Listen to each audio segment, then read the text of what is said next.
Olá, amigo, tempo.com.br, portal Super Notícia, rádio Super Notícia, o que você quiser, porque aqui é um conglomerado de mídia meio grande. A gente está aqui com o Lélio Gustavo para comentar essa primeira rodada da Copa do Mundo, né, Lélio Gustavo? A gente já tem polêmica, então já vamos começar por ela. O que você está achando do VAR, para começar bem? Eu acho que ele ainda está sendo muito mal utilizado, né? Afinal de contas, eu acho que deveria ter sido estabelecida a seguinte regra. Precisou, o time tem direito a um no primeiro tempo, outro no segundo tempo e pronto. Ficar esperando que venha a decisão lá de cima, geralmente pode até não funcionar. Mas eu ainda acho que entre mortos e feridos tem se salvado quase todos. Porque no jogo da França contra a Austrália, ele foi utilizado de forma magnífica. O jogo seguiu e tal, e parou, pera aí que eu vou ver. E aí foi marcado o pênalti para a França. O pênalti para a Austrália ele foi muito bem marcado e houve até a utilização da tecnologia do chip. Mas eu acho que pode melhorar. Só que no jogo do Brasil ele entrou de férias, né? Ele folgou no dia. Eu tenho a opinião que o jogo da França foi ruim, porque aquilo ali foi bem descarado. Agora, no Brasil, o que você achou? Quais lances polêmicos ali? Você achou do Gabriel Jesus, além do Miranda também? O do Gabriel Jesus, eu com sinceridade não achei pênalti. Mas o lance do gol da Suíça, ele é um lance faltoso, né? O cara segura e depois empurra. Ali foi muito claro. Se estivesse em campo aquele árbitro adicional que fica atrás do gol, certamente ele seria muito cobrado. Mas, e talvez um lance ou outro ali de cartão para o time da Suíça que o árbitro deixou passar. Aliás, o árbitro horroroso que apitou o jogo do Brasil, o árbitro mexicano. Continuando falando do jogo do Brasil, agora o que você tem a falar pra gente sobre o jogo de ontem? O que você achou da estreia da seleção brasileira, que não empatava desde 78, uma estreia complicado. Decepcionante, né? Aliás, o Brasil empatou foi com a Suécia na estreia. Suécia, aquele cruzamento que o Zico faz de cabeça, o árbitro que era... Não lembro o país, interrompe, fala e a FIFA tira ele. E aí ele não valida o gol do Brasil depois da cobrança de escanteio do Nelinho, né? Mas eu achei decepcionante. O Brasil poderia ter jogado mais. Eu não vou falar que o Brasil jogou mal. O Brasil jogou abaixo do que ele pode jogar. E aí houve até uma falta de inteligência por parte do Neymar. O Neymar sofreu 10 faltas. E ele continuava insistindo em conduzir a bola, poderia passar. O lado esquerdo do Brasil é considerado o lado mais forte. O Marcelo não jogou bem ontem. Parece que aquela braçadeira estava pesando 1 tonelada no corpo dele. E lá pela direita, o William também não jogou bem. Talvez pelo primeiro tempo, Felipe Coutinho tenha sido de fato o melhor jogador da partida. Mas eu vi o Brasil atuando muito abaixo do que ele pode jogar. Méritos da Suíça também, a gente já sabia que o jogo seria complicado e que vem a Costa Rica porque não vai dar para perdoar. Aliás, agora pode entrar em ação o saldo de gols. E a gente viu que essa Costa Rica, e pelo jogo contra a Sérvia, ela já não é tão parecida com o time dos amistosos recentes, que ela estava apanhando aí. É jogo duro, mas que o Brasil tem que vencer. O jogo da Costa Rica e Sérvia, falando nisso, você chegou a analisar um pouco o jogo, como é que você viu esse possível adversário, ou o próximo adversário do Brasil e o próximo depois da Sérvia, né? Como é que você viu os próximos adversários do Brasil? O Brian Ruiz e o Campbell continuam sendo os jogadores mais importantes. O Navas, ele é um jogador já experiente, né? Tem a tarimba de atuar no gol do Real Madrid, que talvez seja a equipe mais importante do mundo, talvez não, é a maior equipe do mundo do futebol Real Madrid e são esses jogadores aí. Mas o Brasil ele tem que se impor, Wallace, não tem jeito, Copa do Mundo é imposição. E aí, de repente, você vê que a Argentina tentou e não conseguiu. E a Alemanha não precisa nem falar, né? Tem gente que tá até com a camisa da seleção mexicana.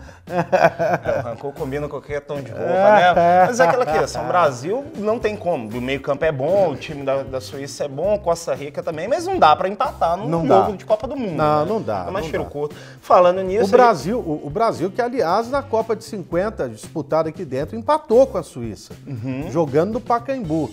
Naquela oportunidade, o Flávio Costa teve que modificar o time por causa da rivalidade Rio e São Paulo. Ele tinha jogado com uma equipe no Maracanã e dentro do Pacaembu ele mudou o time inteiro. Não foi o caso ontem, né? O Tite, aliás, mandou a campo a seleção que ele vinha preparando para ser titular. Mas houve, assim, uma queda de rendimento dos jogadores mais importantes. Eu, por exemplo, eu entendi as substituições do Tite. Ele quis fazer o meio de campo jogar. Quando ele tirou o primeiro volante, que é o Casimiro, colocou o Fernandinho, que atua por ali no Manchester City, mas ele não é aquele jogador de pegada, a gente sabe, é um jogador de chegada forte ao ataque. Ressuscitou o Renato Augusto, ele tentou melhorar o Brasil, mas não conseguiu, e o Firmino teve poucos minutos para mostrar alguma coisa.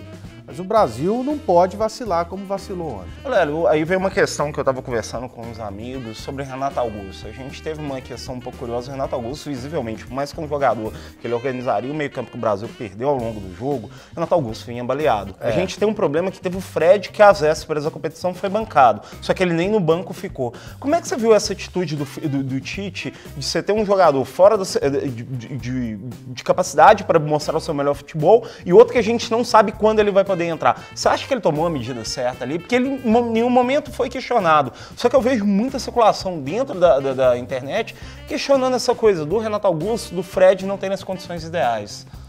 Se fossem outros jogadores, talvez eles teriam sido cortados, né? O Daniel Alves, ele garantiu que estaria em condição de jogo.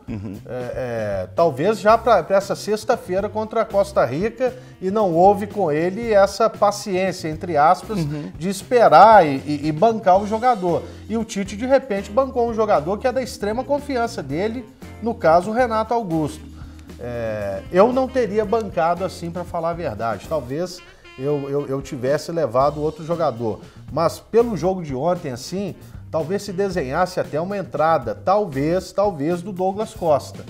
Eu gostaria de ver o Douglas Costa em ação, e aí você arrumaria um jeito até de encaixar o Neymar e o Douglas Costa dentro do time, porque aí a Suíça, ela acabaria, por exemplo, aquele Berami, ele cansou de fazer falta, ele fez 4 faltas no jogo, as 4 faltas dele no Neymar. Quer dizer, você deixaria o cara louco. Tudo bem, marca o Neymar, que tem um Douglas Costa que é decisivo também. Então faltou até um pouco mais de ousadia do Tite, ele preferiu reorganizar o meio de campo do que buscar o segundo gol ali, ser mais incisivo e contundente na parte ofensiva. E a gente vai ter aqui, o Tite variou muito durante esses amistosos, variando esquema, jogava no 4-1-4-1, no 4-2-3-1 e o 4-3-3, com jogadores mais decisivos. Você acha que ele tem que mudar alguma coisa, já pensando em mudar ou ao longo do jogo, ou já para entrar em campo contra a Costa Rica na próxima sexta-feira?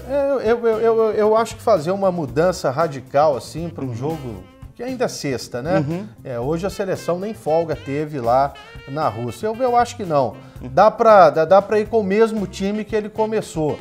Mas você pega também o Brasil ontem, mesmo ele não tendo jogado o que habitualmente ele joga, ele criou várias oportunidades.